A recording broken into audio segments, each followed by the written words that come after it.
কি গো শান্ত, কেন বাজার করে নিয়ে এসছি। বাজার করে এনেছো? হ্যাঁ যা যা বলেছি সব এনেছো তো? হ্যাঁ নিয়ে এসছি। কি এনেছো হে? ওই তো পটল কুমড়ো। এইটুক কুমড়ো আর এই কটা পটল, আর কিছু আনোনি? আরে মাছের বিশাল দাম, মাছ আমি খেতে তোমাকে হবে না। বললাম যে তুমি মাছ আনবা, মাছ ছাড়া আমি ভাত খেতে পারি না, তুমি জানো না? মাছের বিশাল দাম। ওই ইয়ে করো, কুমড়ো দিয়ে পটল দিয়ে আর একটু সোয়াবিন আছে দিয়ে একটা ঘ্যাট করে থাও, ওই খাওয়া যাবে। কি? পটল কুমড়ো সোয়াবিনের ঘ্যাট? তুমি জানো আমি এসব খাই?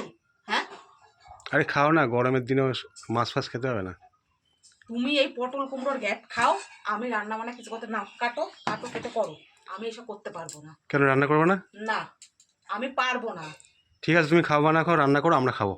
আমি রান্নাও করব না, আমি খাবো না। তুমি তোমার পটল কুমড়োর ঘ্যাট রান্না করো আর খাও, ঠিক আছে? ঠিক আছে, বাড়ি থেকে চলে যাও, তোমাকে থাকতে হবে না, যাও।